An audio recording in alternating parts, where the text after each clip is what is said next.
Bismillahirrahmanirrahim. Assalamualaikum warahmatullahi wabarakatuh.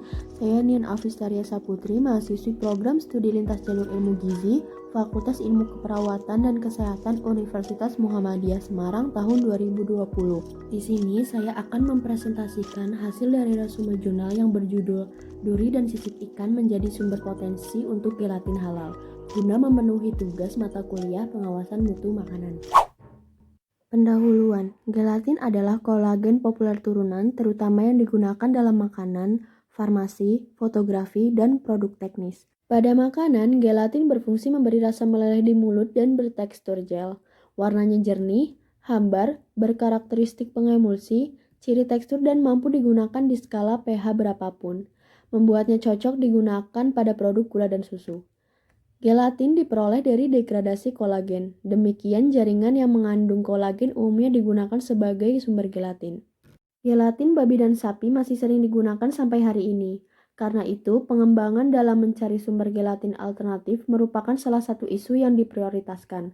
Selain isu dalam kesehatan bahwa gelatin sapi memiliki resiko penyebaran penyakit sapi gila, juga sangat terbatas oleh permasalahan agama. Misalnya, Hindu tidak mengonsumsi produk yang terkait dengan sapi. Sama halnya dengan Islam yang memandang bahwa seluruh produk yang terkait dengan babi adalah non-halal dan dilarang untuk dikonsumsi. Gelatin ikan adalah gelatin alternatif penting yang dapat dipertimbangkan kehalalannya oleh seluruh agama. Kandungan kolagen dari duri dan sisik ikan digabungkan dengan ketersediaannya yang menjadi sumber potensi untuk dikembangkan menjadi produk gelatin. Karena total lahan penangkapan ikan di dunia mencapai sekitar 141,6 juta ton dan diantisipasi akan adanya peningkatan pada tahun-tahun berikutnya, upaya ini layak untuk memanfaatkan limbah ikan dalam jumlah besar menjadi produk yang berguna seperti gelatin ikan. Bahan mentah halal gelatin. Gelatin adalah produk dari pasar yang berkembang pesat.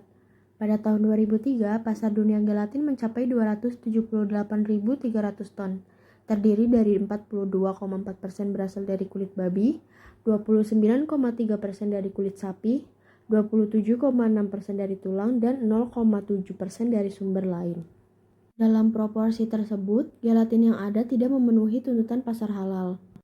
Produksi gelatin dari limbah ikan adalah topik yang mendapat banyak perhatian, terutama dari kulit ikan karena sifat dan kualitasnya. Selain sifat ikan yang hampir dapat diterima oleh semua masyarakat, juga menyediakan solusi untuk pemanfaatan limbah ikan dalam jumlah besar yang dihasilkan oleh industri ikan. Pada tahun 1977, John N. Coates mendemonstrasikan bahwa perubahan hubungan ikatan kolagen non-kovalen dapat dilakukan dengan pengolahan panas langsung, penggunaan asam atau alkalin, dan enzim-enzim. Prapengolahan asam dan alkalin adalah metode yang paling banyak digunakan. Pada tahun 2000, Naga dan Suzuki menghilangkan protein non-kolagen dengan 0,1 N-NaOH di bawah suhu 4 derajat Celcius. Pada tahun 2010, Zhang dan rekan-rekannya melakukan pendekatan alternatif untuk menggantikan pengolahan asam atau alkalin dengan menggunakan enzim dalam produksi gelatin dari ikan mas. Dalam pengerjaannya, mereka menggunakan enzim protease pada pH netral dan pada suhu 20-40 derajat Celcius untuk 1-12 jam.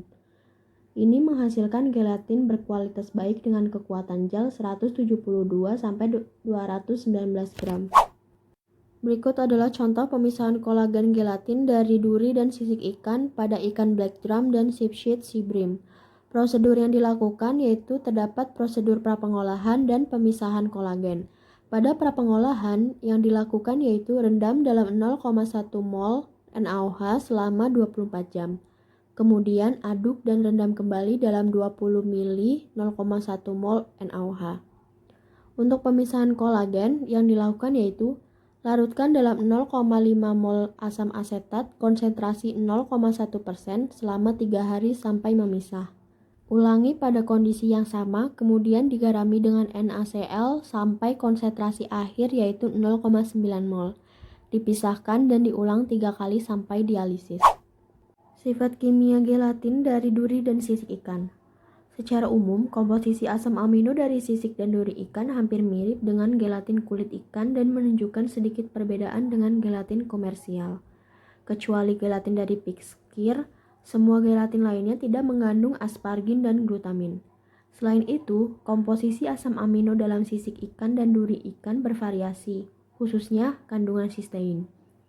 Gelatin dari duri dan sisik ikan secara umum memiliki kandungan asam amino, prolin, yang lebih tinggi daripada gelatin kulit ikan, dan hampir sama dengan gelatin komersial dari kulit babi dan tulang. Akan tetapi, kandungan hidroksiprolin dalam gelatin kulit ikan lebih tinggi jika dibandingkan dengan duri dan sisik ikan, serta gelatin komersial. Untuk kandungan glisin, yang merupakan komponen paling umum dalam kolagen, gelatin ikan memiliki jumlah yang lebih rendah dibandingkan dengan yang berasal dari sumber mamalia. Sifat fisik gelatin dari duri dan sisik ikan.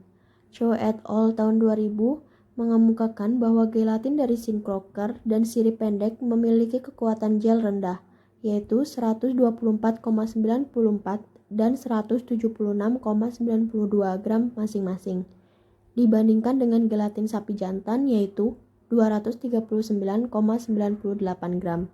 Zhou dan Regenstein tahun 2005 mengemukakan bahwa gelatin dari kulit ikan memiliki nilai mekar 98 gram. Selain itu, nilai mekar 108 gram untuk salmon dan 71 gram untuk ikan cod. Nilai-nilai ini sangat berbeda dengan gelatin dari porsin dan sapi.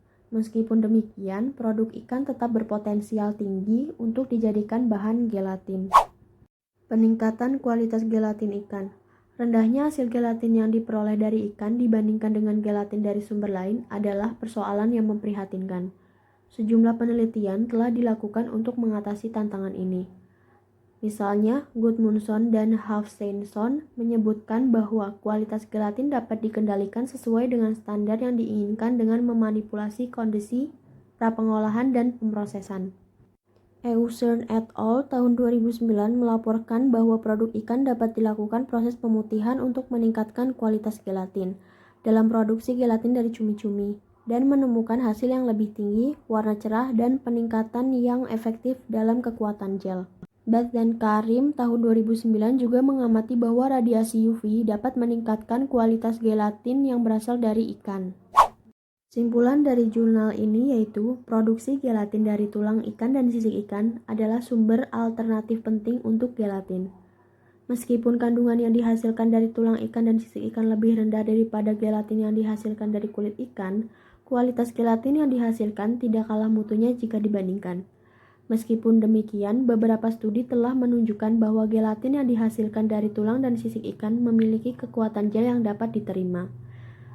Gel lemah dan titik leleh rendah membuat gelatin berasal dari ikan tidak dapat digunakan sepenuhnya untuk menggantikan gelatin dari sapi dan daging babi. Dengan pengembangan penelitian, berbagai solusi seperti proses bantuan enzim, kombinasi zat asam adalah solusi untuk meningkatkan kualitas gelatin tulang dan sisik ikan. Pengolahan gelatin dari ikan adalah cara memanfaatkan sampah besar dari industri ikan menjadi produk berguna. Ini juga memiliki keuntungan yang diterima dengan mudah sebagai makanan halal. Sekian presentasi dari saya, semoga bermanfaat. Wassalamualaikum warahmatullahi wabarakatuh.